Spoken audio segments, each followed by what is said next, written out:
Olá, pessoal, bom dia para vocês. Inaugurando um mês novinho em folha, né? Faltam hoje exatamente 3 meses para acabar este 2025 e começar definitivamente o 2026 que todo mundo está esperando, né? Hoje é dia 1º de outubro de 2025, são 7 horas da manhã e nós estamos começando agora o seu Desperta. Hoje vai ser um dia muito importante para o Brasil, porque tanto na Câmara quanto no Supremo há dois temas muito caros à opinião pública brasileira, entrando em discussão em caráter definitivo. Na Câmara dos Deputados, o projeto que institui a isenção de imposto de renda para quem ganha até 5 salários mínimos. E no bojo dessa luta, que vem sendo travada já desde o fim do ano passado, há uma intenção não declarada por ninguém de livrar os mais ricos de fazer a compensação do que vai deixar de ser arrecadado. Ou seja, há uma grande parcela do Congresso Nacional tentando fazer com que o caráter de justiça fiscal estabelecido pelo ministro Fernando Haddad não seja considerado no momento de estabelecer quem é que vai pagar a conta dessa isenção, né? O Centrão, por exemplo, tutelado por Mota e por Arthur Lira, tenta várias formas de isentar os mais ricos da cobrança desse imposto de renda. Parece que rico pagar imposto no Brasil é pecado, né? E vai machucar alguém, porque não é possível tanta piedade por quem tem tanto e contribui tão pouco, né? Com o grande condomínio chamado Estado brasileiro. O Centrão tem lá vários parlamentares apresentando emendas, são mais de 50 emendas ao projeto, que pode ser desfigurado hoje quando o plenário da Câmara colocar o tema em votação. Então não é só o benefício para 20 milhões de brasileiros, a isenção do imposto de renda. Tem também esse caráter de justiça tributária, de justiça fiscal, que precisa ser considerado, mas parece que o Congresso Nacional definitivamente não está ainda pronto para entender que quem contribui, que quem ganha mais tem que contribuir com mais, que o imposto tem um caráter distributivo e é inerente à cobrança do imposto essa questão da justiça tributária, né? Lá no Supremo Tribunal Federal, uma outra pauta importante, vai ser a primeira grande pauta do ministro Fachin, entra em discussão hoje no plenário do Supremo Tribunal Federal a chamada uberização, ou seja, se deve ou não haver vínculos entre as plataformas, os aplicativos que conectam clientes com entregadores, motociclistas e motoristas de táxi, né? A Procuradoria-Geral da República já antecipou que é contra, a posição dela já é conhecida, ela é contra o estabelecimento desse tipo de vínculo, né? Agora, é muito importante observar o que vai acontecer hoje, porque essa parcela do empresário da motocicleta, né, quase todos os mês, na verdade, eles trabalham feito loucos, embora não tenham a obrigação formal de respeitar um horário, a remuneração tão baixa que ela obriga essas pessoas a trabalharem jornadas que, à luz da CLT, não poderiam sequer existir, né? 14, 15 horas por dia pilotando uma moto ou no volante de um carro de praça pelas cidades do país. Então, esses dois temas são os temas de hoje, são temas que têm muitas implicações correlatas, tá bom? E nós vamos tratar deles aqui com bastante profundidade durante o nosso jornal de hoje. Mas antes de começar a falar de política, vamos dar um refrigério aqui na mente, vamos falar um pouquinho de esportes, vamos? O Alex está aí. Oi, Alex, bom dia, tudo bem? Bom dia, Panunzio, bom dia, comunidade. Já recuperado? Duplo. Oi? Já recuperado da última derrota do Palmeiras? Sim, hoje tem mais, já estou em preparação para o jogo de hoje à noite, então o coração já está mais calmo e a gente, se Deus quiser, conseguiremos essa vitória hoje contra o Vasco, Panunzio. E se Deus não quiser, Alex? Aí lascou, acho que vai vir um empate ou uma derrota, né? Então agora vamos para a opinião abalizada do Data Alex Sedlex, o nosso instituto de pesquisa que só tem um entrevistado na sua amostra, que é o próprio Alex, né, com margem de erro de 50% e confiabilidade zero. Mas vai lá, essa confiabilidade zero também não é assim, porque o Alex tem acertado todas as previsões até agora, tá? Eu sou a mãe de Iná do ICL. Exatamente. Então, Panos, eu acho que vai ser um jogo parelho ali, porque o Vasco tá jogando bem, mas eu creio que o Palmeiras vai sair vitorioso. 1-0, o gol do Vitor Roque, que gosta de fazer muitos gols. Eu acho que vai ser nosso atacante pro ano que vem, em 2026, na Copa do Mundo. 1 a 0 Vitor Roque. Quer falar também o tempo em que vai acontecer, não? Eu acho que vai ser ali no primeiro tempo, uns 30 minutos do primeiro tempo, após uma pressão do Palmeiras ali, vai sair esse gol e depois o Vasco vai tentar uma graça ou outra, porém não vai acontecer muito. Eu vou torcer por isso. Tomara que aconteça o que eu tô pensando. Vou fazer o seguinte, eu vou tirar esse trecho do programa, amanhã nós vamos repetir aqui, porque até agora o DataLex, SEDLex, tem acertado 100% das previsões. Se ele acertar essa, então, aí a gente vai elevá-lo à condição de oráculo de Delfos. Sim. Aquele que sabe tudo, e tudo diz, tudo revela. Sim. Bom, vamos falar do restante, porque hoje, quando eu cheguei aqui, o Alex estava com a tabela, aí essa aí que está na tela, está vendo, cheia de jogos aí. Conta para nós o que é isso tudo aí, Alex.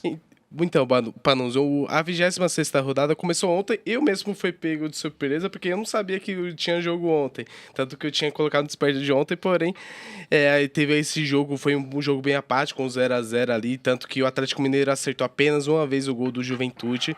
E nisso foi esse placar, empate aí para abrir essa 26ª rodada.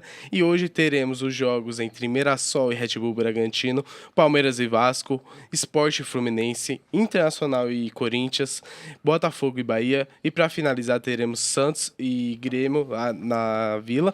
Eu acho que o Grêmio pode ser que ganhe esse jogo, lembrando que o Grêmio não ganha lá há 6 anos, Panuso, então seria tirar esse retrospecto negativo que tem nesses últimos tempos, Panuso. Então vamos lá, só para a gente fazer o tira-teima aqui, bota a tabelinha aí de novo. Prontinho. Agora diz para mim o resultado, quem é que vai ganhar o quê, porque amanhã a gente vai conferir aqui no Desperta. Vamos lá. Então, a gente já estava debatendo aqui nos bastidores, eu acho que o Mirassol vai ganhar do Red Bull Bragantino pela campanha, campanha inacreditável do Mirassol. O Palmeiras acho que ganha do Vasco. O Sport eu creio que ganha do Fluminense por jogar lá na Ilha do Retiro. Ali o jogo entre Internacional e Corinthians acho que vai ser um empate. Botafogo e Bahia é um empate também, porque nenhum dos dois clubes está jogando bem, mesmo o Bahia ganhando do Palmeiras, foi um jogo para empate ali, e eu creio que ali vai ser um jogo para empate ou vitória do Grêmio, Panúcio. Nem sei, eu vou deixar esses dois possíveis resultados aí. Vamos ver amanhã qual foi a taxa de acerto do nosso Instituto de Pesquisa aqui, né? Sim, vamos nessa. DataLex, SEDLex. Beleza, Alex, obrigado, viu? Pessoal, então vamos lá para a meteorologia. Vamos saber como é que vai ser o tempo hoje no Brasil. O mapa já vai aparecer aí na sua tela. Tá aí, olha. Hoje nós temos 3 áreas aqui com alertas de eventos mais severos, né? Essa aqui, que tomando praticamente toda a extensão, toda a área do Acre e do Amazonas. O alerta aqui é de chuvas intensas, que são naturais nessa época do ano. Aqui também no litoral do Nordeste, entre Alagoas e o estado de Pernambuco, acumulado de chuva, né? Está chovendo bastante lá nesse litoral. E aqui, entre o Mato Grosso do Sul e o litoral de São Paulo e o norte do Paraná, nós temos aqui um alerta de tempestade. Como esse alerta é mais severo, vamos ver aqui o que ele está dizendo. Chuva entre 20 e 30 milímetros por hora, 50 milímetros por dia, ventos intensos até 60 quilômetros por hora, queda de granizo, baixo risco de corte de energia, de estragos em plantações, quedas de galhos de árvores e de alagamentos, né? Esse aqui, então, será o clima, a meteorologia hoje no Brasil. Agora vamos para as temperaturas. Hoje acordou um tempo um pouco mais frio aqui em São Paulo. E sabe de uma coisa? Eu tenho vindo trabalhar de bicicleta aqui para aproveitar esses 15 minutos antes de chegar aqui, de noite ainda, né? Mas hoje estava frio, viu? Ontem estava quentinho, hoje eu quase voltei para casa para pegar uma blusa. Vamos lá, ó, chuvarada aqui no norte do país, chuvas também em toda essa faixa amarelada. Aqui nesse verde aqui do Mato Grosso do Sul, Paraná e Santa Catarina, chuva também no oeste e no leste de Santa Catarina. Temperaturas, Porto Alegre, máxima vai chegar a 21, começou o dia com 16, Florianópolis de 19 a 22, Curitiba de 18 a 25, São Paulo 16 a 31, Rio de Janeiro, temperatura foi de 15 na madrugada e irá a 32 nas horas mais quentes do dia. Em Vitória, a máxima será de 27, em Belo Horizonte 32, Campo Grande terá 33 de máxima, já começa a esquentar bem aqui na capital do Mato Grosso do Sul. Em Cuiabá, 40 graus, em 40 graus. E aí, verãozão chegando aqui em Cuiabá. Brasília, Goiânia vai a 36 a temperatura. Em Brasília nós teremos também 30 graus de temperatura. Gente do céu, hein? Nós já entramos em outubro, está na hora da chuva se estabelecer aí, porque senão o pessoal lá no centro-oeste brasileiro, essa região aqui, Goiânia, Brasília, vai passar mal de calor e de baixa umidade do ar, né? Em Palmas, temperatura máxima de 39, Cuiabá eu já falei, né, 40 graus, Em Porto Velho, 34, máxima em Rio Branco de 32, em Manaus de 32 também, 37 em Boa Vista, em Macapá 33, em Belém 34, São Luís do Maranhão 33, Teresina 38 graus, a segunda cidade mais quente do mapa hoje, em Fortaleza 31 graus, nas demais capitais do Nordeste, todo mundo aí entre 27, temos 27 aqui em Maceió, o restante das capitais do Nordeste aí chegando nessa faixa, 27 a 30, Salvador terá 28 graus e Vitória, para finalizar, 27 graus de máxima. Essa é a meteorologia para hoje no Brasil. Vamos agora ver os destaques do jornalismo, né? Começando aqui pela página principal do site do ICL na internet, o portal que você deve conhecer se ainda já não conhece. E a manchete de hoje é essa aqui, olha, Centrão contra a isenção. Lira quer livrar os ricos da taxação. O que a matéria fala? Fala dos estratagemas, né, coordenados por Lira, que abriu a possibilidade de alteração em plenário com a apresentação de destaques ao texto do relatório que ele apresentou. Portanto, se esses destaques apresentados pela oposição para tentar livrar os mais ricos do imposto de renda passarem, o país vai ver um fenômeno que reafirma a sua vocação histórica, né, de proteger quem ganha mais. Porque, como eu falei lá na abertura do programa, não é apenas a isenção daqueles que ganham até R$5.000 ou até R$7.000, como está no projeto do Arthur Lira. É também estabelecer um mínimo de justiça tributária para que quem tem mais pague alguma coisa de imposto de renda. Porque os maiores salários do Brasil são pagos via pessoa jurídica e não tem praticamente nada de pagamento de imposto de renda. É muito menor a alíquota incidente sobre isso, né? E nos dividendos, aí que é menor mesmo, quase não existe imposto nenhum. Mas o Centrão está lá se movimentando em Brasília para tentar, de qualquer maneira, livrar os ricos e opressores, né, da cobrança desse imposto. Daqui a pouquinho a gente vê o que nos conta aqui o Kleber Lourenço nessa matéria que ele fez, tá bom? E aqui mais uma informação relativa ao mesmo assunto, uma segunda manchete, dá conta de que o agro está tentando desfigurar a isenção do imposto de renda, apresentando jabutis e vários mecanismos de blindagem para os ricos, que daqui a pouquinho a gente vai ver, tá bom? Um alerta do governo, tema dessa manchete pequenininha aqui embaixo, olha que eu vou aumentar para que você possa ler. Olha aqui, ó, o governo está... Opa, não marcou. Vamos ver se eu consigo aqui, ó. O governo alerta para que a isenção do IR não avance sem a taxação dos mais ricos, né? Que é importante este detalhe, que não é um detalhe, que está no fulcro do projeto também, que é começar a fazer com que no Brasil haja um pingo de equidade fiscal. E vamos continuar aqui nas manchetes. Olha, essa crise do metanol. Há como identificar se uma bebida é falsificada ou foi adulterada? É a pergunta que faz aqui o portal do ICL. E o número de mortes subiu para 5, né, com ingestão de metanol aqui em São Paulo. Quero, desde já, chamar a sua atenção para um detalhe dessa história. É o seguinte, obviamente que isso é gravíssimo, que adulterar a bebida usando metanol é algo abjeto, é absurdo, né, matar gente porque foi beber num fim de dia num bar ou coisa parecida, isso é um absurdo. Agora, o assunto está maior do que merece, tá? O assunto está maior do que merece. A opinião pública brasileira já foi alertada, está sabendo, a imprensa tem cumprido seu papel. Agora, existe uma corrida entre o governo do Estado de São Paulo e o governo federal para tentar estabelecer quem é que chega primeiro ao responsável por isso. Como o agente intoxicante é o metanol, e o metanol também é usado para falsificação de gasolina, para adulteração de gasolina, logo se começou a falar que tinha PCC nessa história e tudo mais. E a probabilidade de que haja, ou de que isso seja um esquema de grandes proporções, de um vulto muito grande, essa perspectiva é quase nula, né? Visto que os casos têm uma delimitação geográfica. Por enquanto, só houve ocorrência de mortes ou de pessoas que tiveram sequelas por causa da ingestão de metanol dentro do estado de São Paulo. Agora fala-se que lá em Pernambuco pode ter havido também esse tipo de coisa, né? Só para lembrar, o metanol não serve apenas para adulterar combustível não, tá? Ele serve como solvente industrial também. Obviamente que não é usado na confecção, na produção de produtos alimentícios nem de bebidas, porque ele é veneno, né? Mas pode observar que tem uma corrida em torno desse tema para ver quem é que chega primeiro ao problema. No fim dessa história, nós vamos chegar, pode anotar aí, a uma fabriquinha de fundo de quintal que provinha bebida falsificada para alimentar uma malha de bares. E eu vou dizer mais para vocês, hein?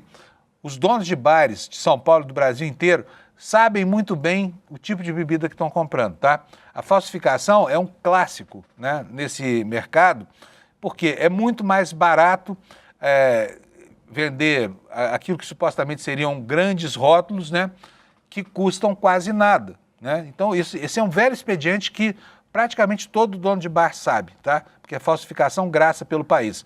Tanto assim que mal essas operações começaram, já também foram encontradas essas fabriquetas, esses peguluncas aí que ficam falsificando bebidas.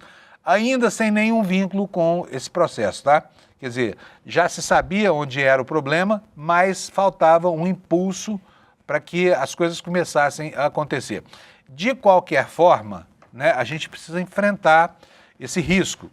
E esse risco recomenda que a gente não peça bebidas destiladas em bares e restaurantes até esclarecer de onde é que parte essa contaminação, até que a fonte de contaminação das bebidas seja encontrada e que seja neutralizada, né? Que é o que tem que acontecer agora.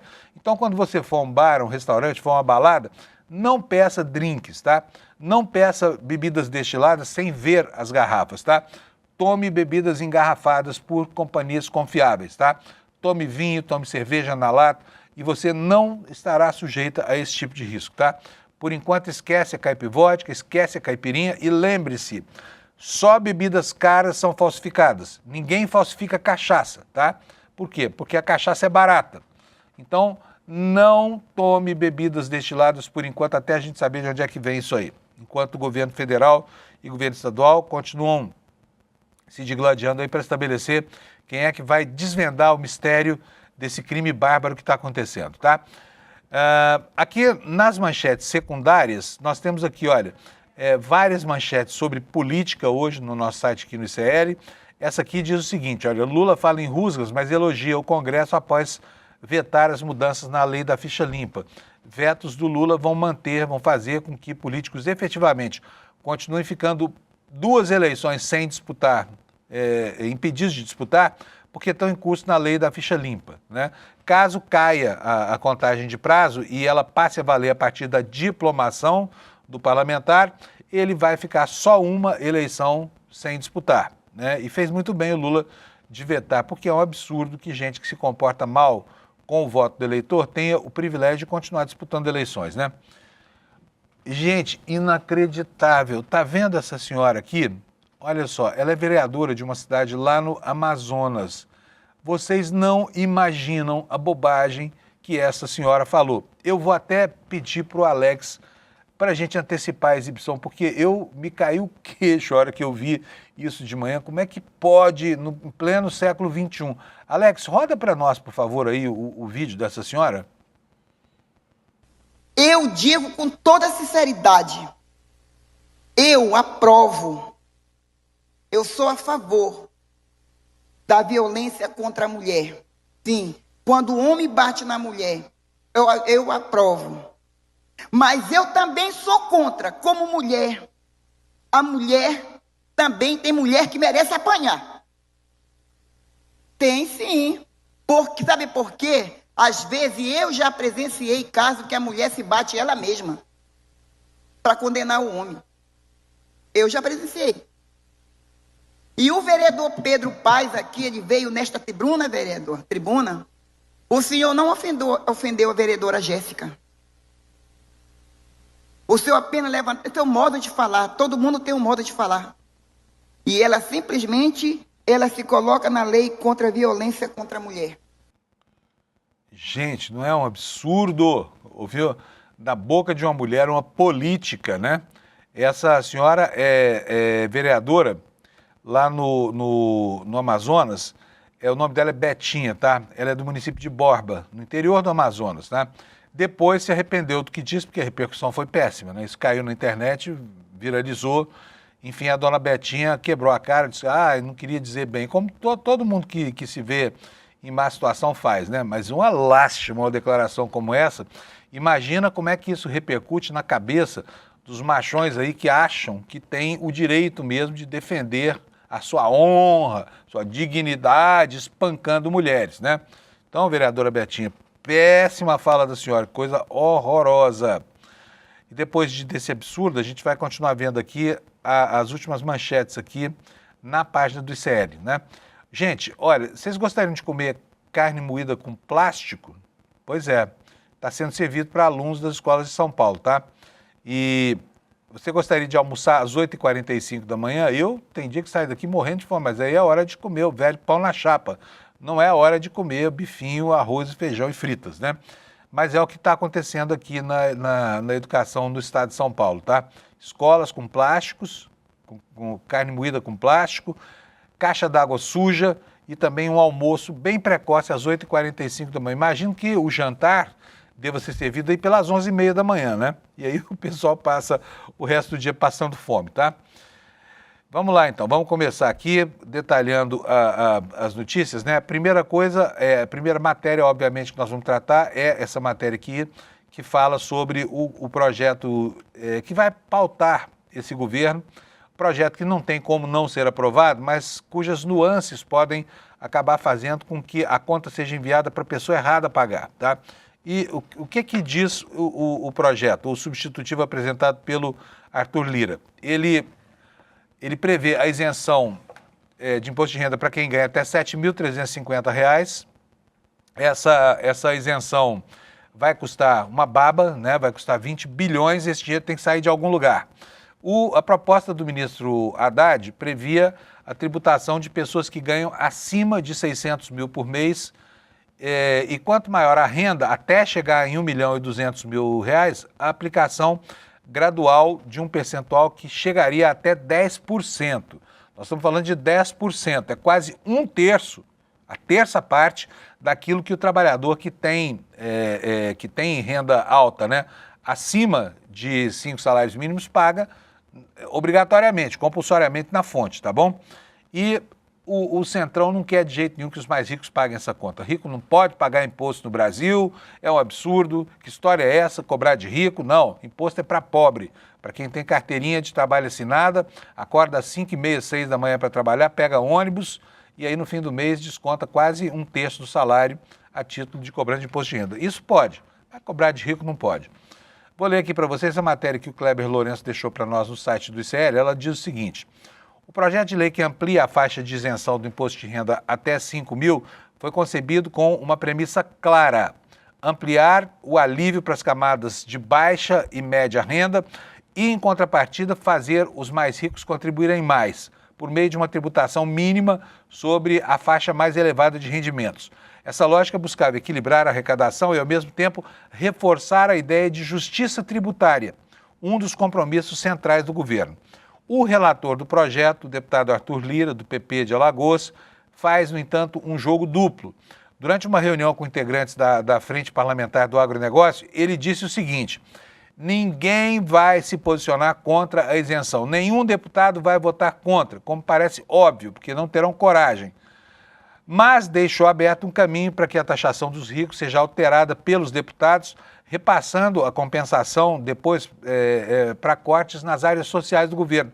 Ou seja, o cara deixa de pagar imposto por um lado e perde benefícios sociais por outro, né?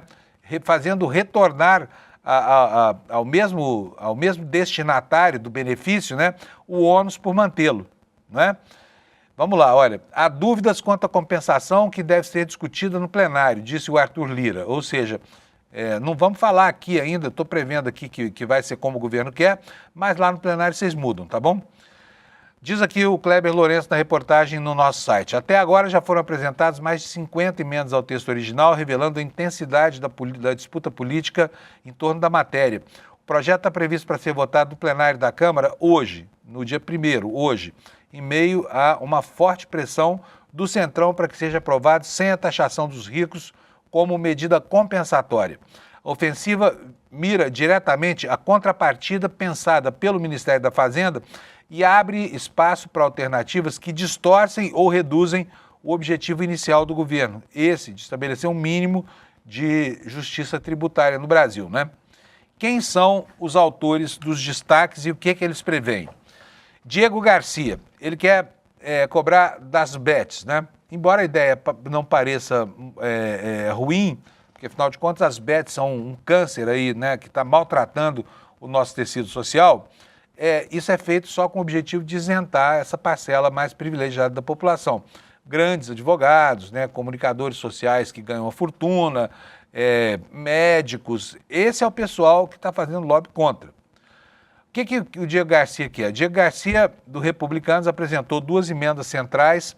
A primeira emenda, de número 20, elimina a tributação mínima sobre rendimentos anuais acima de 50 mil e cria no lugar dela a tal CID-BET. CID é aquela contribuição com a qual o brasileiro já convive, né, porque ela incide sobre várias coisas. O que quer o Diego Garcia? Ele quer estabelecer uma contribuição de 15% sobre depósitos feitos em sites de aposta. Isso significa que, em vez de os mais ricos pagarem mais, aí a conta seria transferida para o setor de apostas. E não estamos querendo defender o setor de apostas não, mas o setor de apostas já hoje é objeto de tributações bastante significativas, né? A medida, segundo o Kleber Lourenço, tende a onerar ainda mais os apostadores e os operadores das bets e, segundo especialistas, pode até estimular a migração para plataformas ilegais que escapam da fiscalização, reduzindo a arrecadação real. Então, você bota a aposta, fica cara demais, o sujeito passa a não ver vantagem, né, naquilo que eventualmente venha a ganhar. Na verdade, não ganha nada, sempre perde, mas na ilusão dele está lá. O prêmio fica muito caro, né? O prêmio que é incidental fica muito caro. E aí ele acaba indo para cassinos que não tem regulamentação nenhuma no Brasil. Bom, a segunda iniciativa do Diego Garcia é a emenda de número 22 e ela propõe o fim da retenção mensal do imposto sobre lucros e dividendos. Por quê?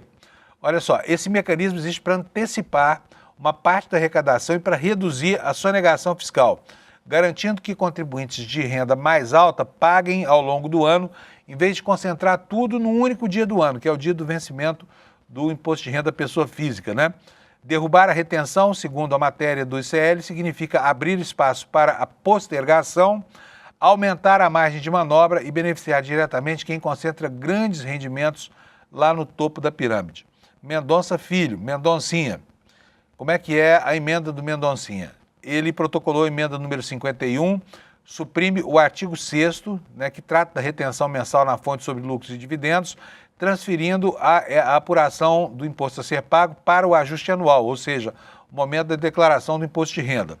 No texto, o parlamentar sustenta que a retenção mensal desalinha a cobrança com a realidade dos rendimentos irregulares e que a verificação anual corrige distorções ao consolidar receitas de múltiplas fontes ao longo do ano.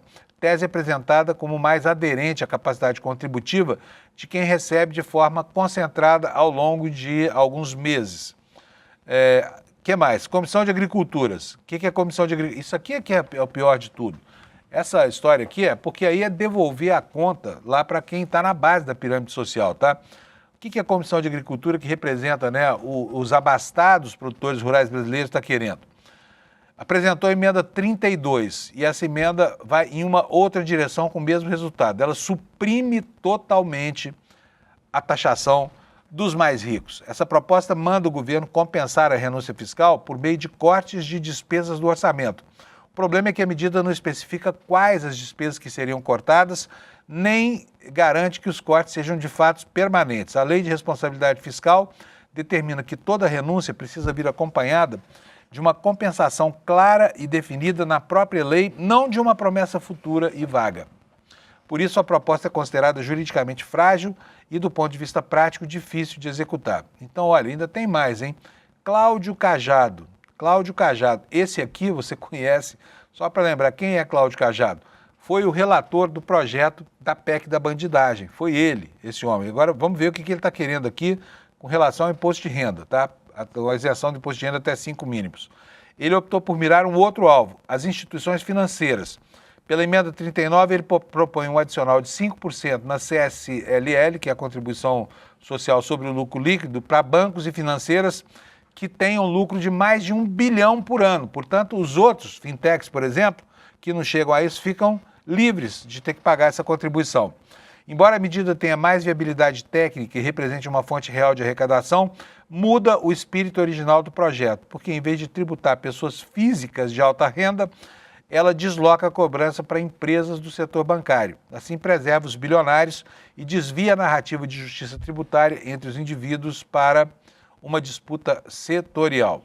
E aqui, para arrematar a sua reportagem, o Kleber está nos dizendo que essas emendas mostram claramente que é um movimento organizado dentro do Congresso para blindar os ricos da taxação. Propostas de Diego Garcia Mendonça Filho atacam diretamente o mecanismo de retenção mensal, peça-chave para diminuir a sonegação, e os demais simplesmente retiram, né, o caráter de justiça fiscal, isentando os mais ricos de pagar essa conta.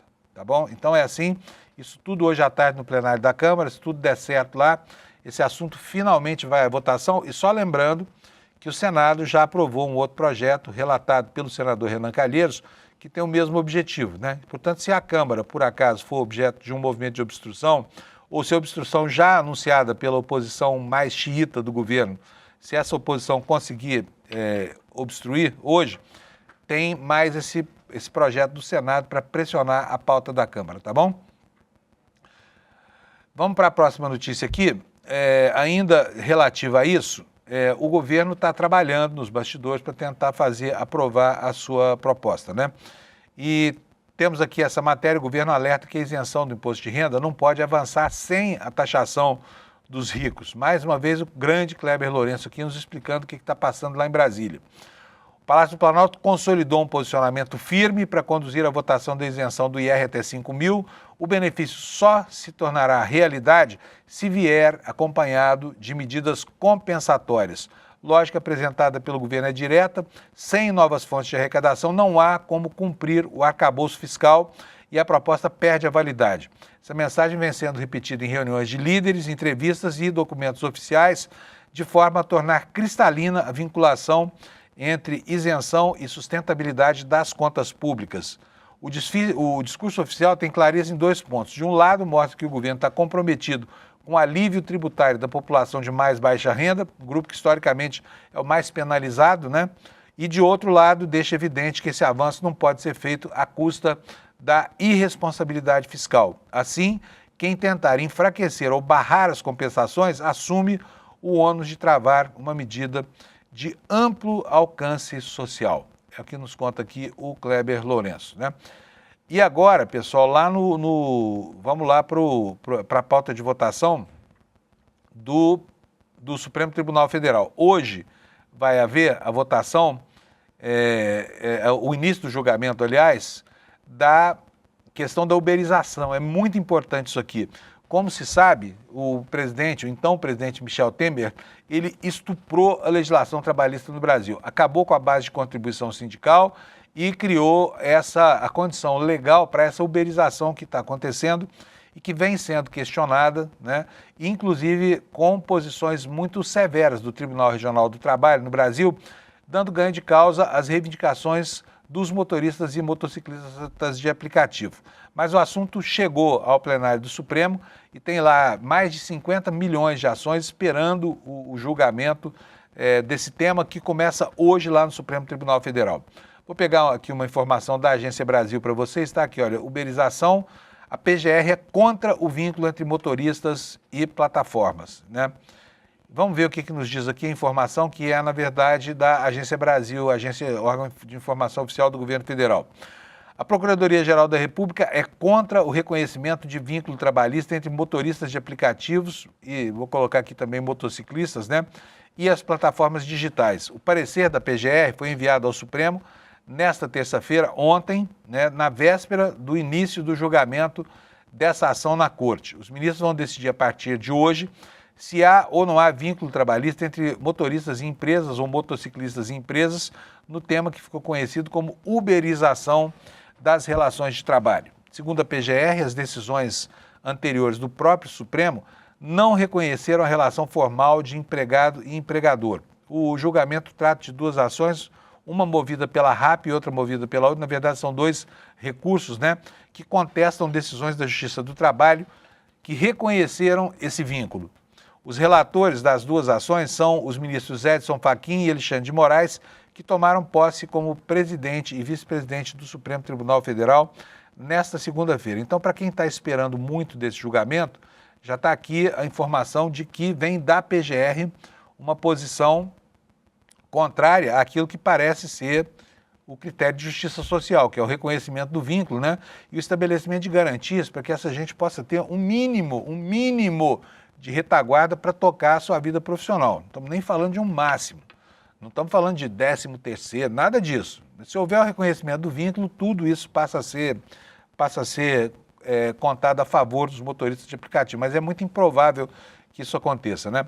A questão é que essa gente não tem, por exemplo, uma fonte de renda quando sofre um acidente, né? O motociclista da Uber cai no chão, vai para o hospital, se sobreviver, em períodos longos de internação, porque são sempre condições muito graves, né? De trauma ósseo, enfim, não raro há decepação de membros, e aí eles perdem a fonte de renda enquanto estão doentes. E se não trabalharem, se adoecerem por outras afecções, eles também não vão ter renda, né, para tocar a sua vida. E essa é uma questão muito séria, porque, afinal de contas, isso é deixar os trabalhadores, né, a ver navios, no momento que eles precisam de proteção social. Mas vamos aguardar com atenção, porque esse é um daqueles julgamentos que a gente sabe como termina, como começa, e não tem ideia de como é que vai terminar, né? Gente, lei da ficha limpa agora. Como se sabe, o Lula vetou a lambança que o Congresso fez nesse projeto. Por quê? Porque o estabelecimento do início da data da sanção, que é a inelegibilidade, na diplomação, faz com que os parlamentares que forem apenados com base na lei da ficha limpa, ou seja, que desviarem dinheiro, aqueles que tiverem cursos na lei da improbidade administrativa, né, os que tiveram mau comportamento como gestores e ordenadores de despesa, eles fiquem fora apenas de um pleito. Por quê? A condenação por 8 anos, contada da data da diplomação, ela interdita a próxima eleição, mas a outra, 8 anos depois, ocorrerá fazendo referência à data do início da aplicação da pena, que é a data da diplomação. Portanto, o político fica livre para não na próxima, na outra eleição, na segunda eleição seguinte, já estar de volta para continuar aplicando golpes, né? É certo que tem algumas sanções que penalizam demais os políticos, que vão muito além do tempo. Por exemplo, tem um caso lá em Uberaba, o ex-ministro Anderson Adalto foi ministro durante o primeiro governo Lula, passou 2 anos lá no ministério, depois foi prefeito de Uberaba, ele ficou em curso na lei da improbidade administrativa por causa de deslizes de pequena monta. Por exemplo, mandou colocar uma foto dele ele não disse que mandou, mas colocaram a foto dele numa agenda distribuída aos alunos das escolas públicas e ele acabou em curso por isso na lei da improbidade administrativa. E também fez um concurso lá que ele disse que não sabia, mas o concurso acabou sendo um concurso fraudado, né, com cartas marcadas para aprovação de apaniguados de vereadores da cidade, e com isso ele ficou em curso na lei da improbidade administrativa. Por decorrência, está em curso também na lei da ficha limpa, mas os crimes que são imputados aconteceram lá em 2012, e ele até hoje se encontra inelegível. Então tem casos em que a restrição, a proibição de disputar eleições dura muito além da pena prevista. Agora, trazer a punição que o legislador quis que fosse de 8 anos, ou seja, 2 eleições, é algo além da curva, né? Da curva da moralidade, tá? E é o que o Lula fez, foi vetar isso para tentar manter o texto integral. E agora, obviamente, que o Congresso não gostou, porque o Congresso está empenhado nessas campanhas de salvacionismo, né? De autossalvação e de se conceder certos privilégios que nenhum cidadão tem. Mas o Lula vetou e logo depois foi almoçar com os presidentes da Câmara e do Senado, que é o que nos conta aqui a Raquel Lopes da Folha Press. O que diz a matéria dela? Em uma cerimônia na terça-feira ontem no Palácio do Planalto, o presidente Lula elogiou o trabalho do Congresso ao lado do presidente da Câmara, o deputado federal Hugo Mota, do Republicanos. Eu duvido que em algum lugar do mundo um Congresso votou tantos projetos num só tempo e um presidente ter assinado, 5 projetos em meia hora, afirmou Lula.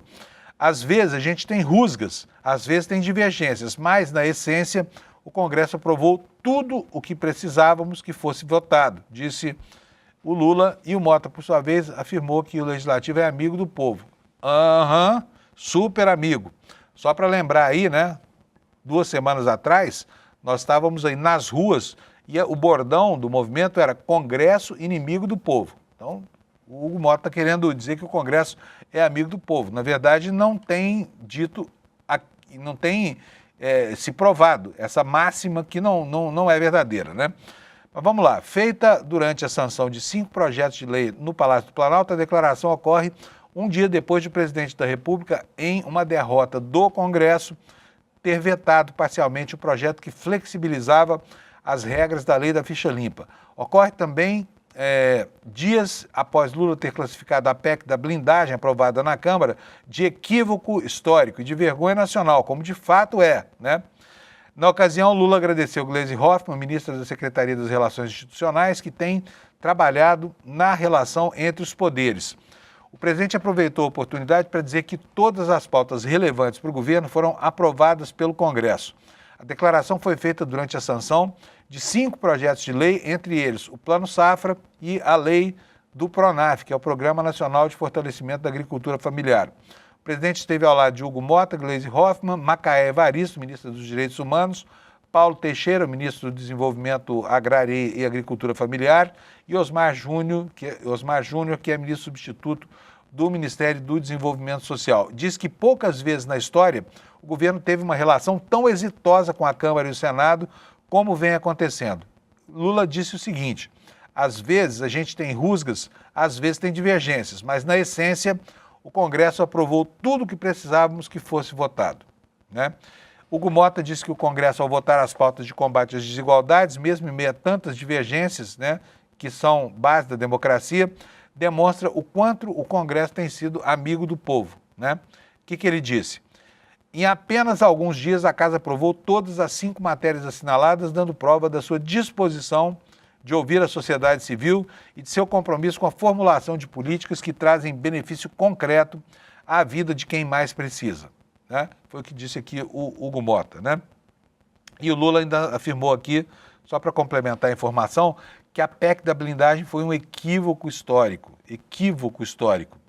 Neste mês, o presidente Lula também afirmou que a PEC da blindagem, que chegou a ser aprovada na Câmara, foi um equívoco histórico e uma vergonha nacional. A proposta tentava restringir processos contra parlamentares, como se sabe, foi arquivada pelo Senado, foi um show de baixaria parlamentar da Câmara, contido pelo Senado, e recebeu essas menções, esses adjetivos do Lula. Olha, agora, por falar em absurdos dos parlamentos, então eu vou repetir para vocês agora a fala desastrosa dessa senhora chamada Betinha, vereadora em uma cidade lá no estado do Amazonas, e eu quero que você preste atenção para a gravidade que isso tem e para a repercussão que pode ter entre homens que são potencialmente agressores de mulheres. Alex, roda para a gente, por favor. Eu digo com toda sinceridade, eu aprovo, eu sou a favor da violência contra a mulher. Sim, quando o homem bate na mulher, eu aprovo. Mas eu também sou contra, como mulher. A mulher também tem mulher que merece apanhar. Tem sim. Sabe por quê? Às vezes eu já presenciei casos que a mulher se bate ela mesma para condenar o homem. Eu já presenciei. E o vereador Pedro Paes aqui, ele veio nesta tribuna, vereador, o senhor não ofendeu a vereadora Jéssica. O senhor apenas levantou o seu modo de falar, todo mundo tem um modo de falar. E ela simplesmente, se coloca na lei contra a violência contra a mulher. Bom, essa aí é a vereadora Elizabeth Maciel. Vereadora Elizabeth Maciel. Ela é vereadora pelo Republicanos no Amazonas, lá no município de Borba. Eita nós, hein? Durante a sessão na Câmara Municipal da cidade, ela disse isso, essa barbaridade que você ouviu, que é a favor da violência contra a mulher. Fica imaginando que talvez ela não se coloque no lugar das vítimas da violência, porque não é possível ela, sendo mulher, falar um disparate desse, né? E, bom, durante esse discurso do plenário, ela citou também essa vereadora aí que você ouviu, professora Jéssica, né, da Democracia Cristã, e criticou mulheres que, segundo ela, tentam se beneficiar da Lei Maria da Penha, né? E disse aqui, a frase que você ouviu aí: eu sou a favor da lei para defender as mulheres, mas contra as que querem se beneficiar, como a vereadora Jéssica, disse ela. Declaração feita em defesa do vereador Pedro Paz, do União Brasil, que foi denunciado por Jéssica depois de levantar o dedo em direção a ela durante uma sessão, né?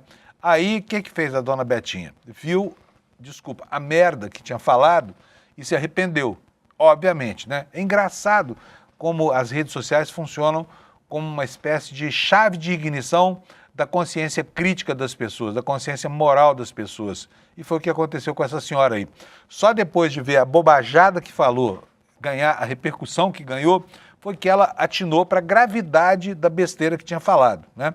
E aqui a matéria sobre esse assunto nos diz o seguinte: olha, após a repercussão da fala nas redes sociais, Elizabeth Maciel fez um vídeo nessa terça-feira pedindo perdão pelo discurso de ódio que proferiu ontem contra a mulher no plenário da Câmara Municipal. E o que foi que ela disse nesse vídeo? Reconheço que, ao me manifestar em plenário, utilizei uma expressão totalmente inadequada e infeliz, que não corresponde ao que penso nem ao que desejo transmitir.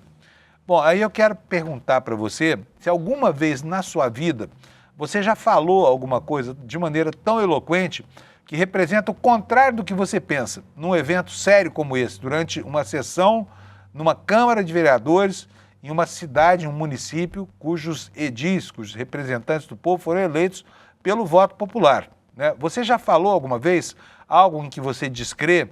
Sabe, essa gente acha que é fácil dizer o seguinte: não, eu disse, mas eu não penso nada disso. Ora, se não pensa nada disso, por que foi que disse então? Por que foi que disse então? Não é verdade? Enfim, está feito aqui o registro dessa situação absurda. E vamos esperar que essa senhora reflita melhor, até porque ela mesma pode ser vítima de violência contra a mulher. Afinal de contas, ela é mulher, né? E se já de cara desacredita a Lei Maria da Penha e diz que acha natural, sabe, acha normal que mulheres, e ainda fala que mulheres vão se auto-infligir para poder ter algum tipo de benefício numa relação tumultuada com o homem, é um absurdo sem pé nem tamanho, né? Sem pé nem cabeça. Gente, quero falar para vocês que lá nos Estados Unidos hoje, o governo vive uma situação muito esquisita. Essa situação decorre do fato de que faltou um acordo lá para aprovar o orçamento e começou um processo chamado shutdown, que é o seguinte: as agências americanas vão parar, né? Começam a parar, já começaram a parar a partir de meia-noite, porque não tendo dinheiro no orçamento, elas não podem trabalhar. Vou mostrar para vocês aqui matéria no New York Times, está na capa do jornal, tá aqui, olha, pequenininha aqui, mas é a principal manchete do jornal. Olha só, desligamento, tá? Que é o que chama lá, shutdown.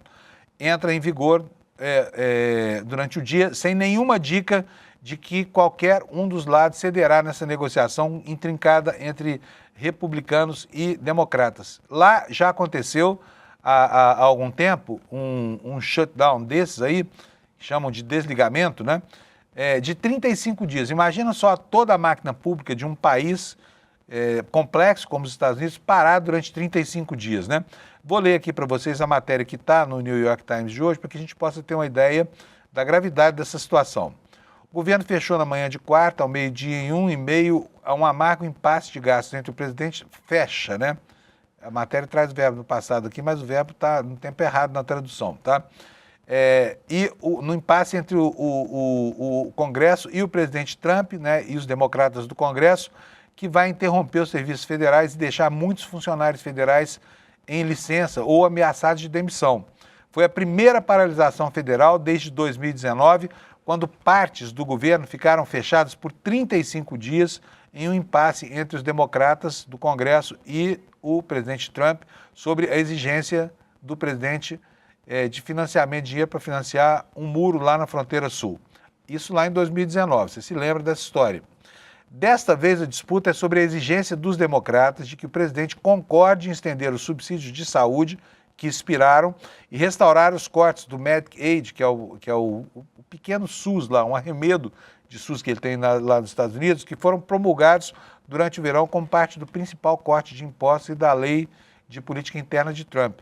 A paralisação tornou-se praticamente inevitável ontem à noite, depois que os democratas do Senado votaram poucas horas antes do prazo final de meia-noite o bloqueio dos planos dos republicanos de manter o fluxo de financiamento federal. Em votações consecutivas no Senado que refletiram o quão acirrada a disputa pelo financiamento se tornou, cada partido bloqueou a proposta de gastos paliativos do outro, assim como fizeram no início do mês, porque essa novela não começou agora, tá? Em uma votação de 55 a 45, o plano do Partido Republicano, que estenderia o financiamento até 21 de novembro, ficou aquém dos 60 votos necessários para aprovação. Os republicanos também bloquearam o plano Democratas, que estenderia o financiamento até o final de outubro e adicionaria mais 1 trilhão em gastos com saúde, em uma votação cujo placar final foi de 47 a 53. Lembrando aqui que são 100 senadores, né, e que o quórum aí é de 60%, portanto precisa de 60 votos. Como nenhum dos dois partidos tem 60 votos, fica essa guerra e aí o governo americano começa a ser paralisado hoje ao meio-dia. Hoje ao meio-dia é o que vai acontecer. Enquanto isso, voltando aqui ao Brasil, veja só outro absurdo, matéria que está no site do nosso ICL. Nas escolas de São Paulo, veja só o que foi encontrado: plástico na carne moída, caixas d'água imundas, almoço servido na hora do café da manhã, às 8 horas e 45 minutos. Situação, né, que a agência Folha Press está denunciando nessa reportagem do André Fleury Moraes. O que nos diz a reportagem? Uma fiscalização surpresa realizada em escolas públicas de São Paulo por equipes do Tribunal de Contas do Estado, na segunda, né, anteontem, encontrou refeitórios com más condições de uso, alimentos vencidos ou sem condições de consumo e grandes refeições, como o almoço, servidas em horários inadequados, 8 horas da manhã, pouco depois. Imagina, você manda seu filho para a escola, se ele tomou o café da manhã em casa, ele vai ter que almoçar às 8h45 da manhã. Que beleza de escala, né? As diligências ocorreram simultaneamente em 371 escolas da rede pública, 262 municipais e 109 estaduais, localizadas em 265 municípios do interior, litoral e na região metropolitana, além da própria capital do estado. O balanço final indica que, olha só, 28% das unidades vistoriadas, mais de um quarto, né, mais de uma em cada 4, não armazenam corretamente o alimento da merenda e 34,6%, uma em cada 3, tem problemas de controle de temperatura de alimentos refrigerados ou congelados. Em 5,4% das escolas, ou seja, uma escola em cada 20, equipes do TCE, divididos entre os 382 auditores da Corte, encontraram alimentos vencidos. Em 10%, 10,2%, ou uma em cada 10, havia alimentos de origem animal, como carne bovina, sem registro dos órgãos de inspeção. Em Osasco, por exemplo, pacotes vencidos de feijão foram encontrados na escola Mariana von Puttkamer, que é municipal. E o Tribunal de Contas afirma que mais de 80 sacos foram encontrados. A prefeitura, por sua vez, diz que eram 48, tá? Então, veja a qualidade do alimento que está sendo servida nas escolas do estado mais rico da federação, hein? Tanto nos municípios quanto no governo do estado. A gente falou aqui bastante hoje sobre prerrogativas de parlamentares. Por quê? Porque está em discussão no Congresso, né? Por exemplo, o Lula acaba de vetar a lei que provoca uma inelegibilidade em 2 eleições seguidas, porque o Congresso queria diminuir esse período. E agora, olha só que para se conceder o beneplácito de disputar eleições à custa do contribuinte com conforto, né, uma comissão do Congresso está aumentando o fundo eleitoral, não é o fundo partidário, é o fundo que subsidia as eleições para os partidos, tá? Para 4 bilhões e 900 milhões de reais nas eleições de 2026, né? E o relator do orçamento está dizendo que vai deduzir isso esse aumento das emendas parlamentares. Vamos ver o que trata esse assunto aqui. A Comissão de Orçamento do Congresso aprovou nesta terça-feira, ontem, em votação simbólica, que o fundo eleitoral terá pelo menos, e isso aqui vai mudar, hein? Porque sempre muda, pelo menos 4 bilhões e 900 milhões de reais para financiar as eleições de 2026. O requerimento foi apresentado pelo deputado federal Isnaldo Bulhões Júnior, do MDB de Alagoas, que é relator do orçamento em 2026, depois de uma reunião com o colegiado de líderes da comissão e foi aprovada de forma simbólica por deputados e senadores. Esse valor será reservado na LDO para o ano que vem. Portanto, serão quase 5 bilhões que você vai pagar para os candidatos que disputarão as eleições, hein? O aumento vai ocorrer com base num corte de 1,01 bilhão em despesas discricionárias do governo, como, por exemplo, investimentos e custeio, né? Portanto, medidas de amplo impacto social, e 2,93 bilhões em emendas parlamentares de bancadas estaduais, que são de execução obrigatória pelo governo. Elas se somarão ao 1 bilhão que já estava reservado na LDO. O relator do projeto na comissão, o deputado Gervásio Maia, do PSB da Paraíba, já havia determinado em seu parecer a proibição de que o governo corte valores relativos ao fundo partidário e ao fundo eleitoral, algo que, segundo o parlamentar, também ocorreu em anos anteriores. Ao assumir a presidência da Comissão Mista de Orçamento desse ano, o senador Efraim Filho, do União Brasil da Paraíba, afirmou que a gestão teria como prioridade o equilíbrio fiscal para evitar o sentimento de gastança desenfreada e que isso seria feito também pela via da redução de custos. Quer dizer, farinha pouca, meu pirão primeiro. É o que os deputados sempre fazem quando vem aí um ano eleitoral, né? Agora, pode escrever aí, nós tivemos na eleição passada, a proposta inicial era de 5 bilhões, ficou um pouco menor, a verba foi 4 bilhões, 900 e pouco, e agora esse ano está se repetindo praticamente o número. Mas isso vai mudar, tá? Isso vai mudar, porque não há dinheiro que chegue para suas excelências financiarem as suas eleições. Por último, gente, quero mostrar para vocês que a partir de hoje, você que desconfia do Pix, que acha que o Pix é um meio de pagamento que não tem muita segurança, está aumentando. E olha, é muito pouca gente que acha isso, né? Mas no Brasil ainda tem quem desconfie do Pix e desconfia por uma recusa a qualquer novidade, qualquer inovação tecnológica. Mas o Pix, a partir de agora, vai ter mais um instrumento para ajudar o consumidor. Vai ser um botão de contestação. E aqui tem uma matéria aqui no nosso site, no ICL, para explicar para você como é que vai funcionar esse botão, tá? Então vou ler para você, olha. A ferramenta conhecida como autoatendimento do MED, Mecanismo Especial de Devolução, tem o objetivo de permitir a contestação de uma transação de forma totalmente digital, sem que seja necessária a interação humana. Os usuários poderão acessar esse botão pelo aplicativo da sua instituição financeira. Atualmente, a contestação só pode ser feita através de uma conta originalmente utilizada em fraude. O problema é que os fraudadores normalmente conseguem retirar rapidamente os recursos dessa conta e transferi-los para outras contas. E com isso, quando o cliente faz uma reclamação, a conta já não possui mais recursos para devolução. Com esse botão, no entanto, esse botão não servirá para casos, por exemplo, de erros, tá? E de arrependimento para funcionários. É o que frisaram aqui os responsáveis pela inovação lá no Banco Central. Bruno Lobo, chefe adjunto do Departamento de Competição e de Estrutura de Mercado Financeiro do BC, diz que quando for feita a compensação, a informação então é instantaneamente repassada pelo banco do golpista, que deverá bloquear os recursos em sua conta caso existam. De acordo com o BC, valores parciais também podem ser bloqueados. Depois do bloqueio, os bancos têm até 7 dias para analisar a contestação. Caso concordem que se trata realmente de um golpe, a devolução é efetuada diretamente para a conta da vítima. O prazo para essa devolução é de 11 dias após a contestação. Então é uma boa medida que vem aí em socorro, né, das pessoas que se veem às voltas com as artimanhas dos falsários da internet, golpistas que normalmente levam dinheiro inventando estratagemas muito convincentes e complexos, tá? Mas é mais um aliado para que você não perca o seu dinheiro caso sofra esses golpes. Pessoal, então é isso aí.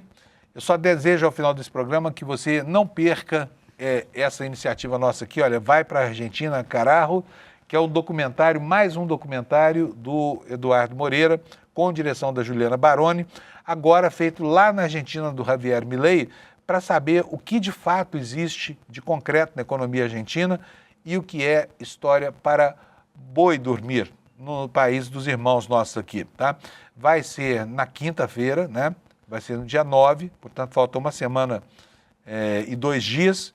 E você, para assistir, já pode ir buscando seu ingresso no despertascl.com.br, tá? E vai haver depois um debate com os produtores do filme. Então não perca, vai para a Argentina, carajo.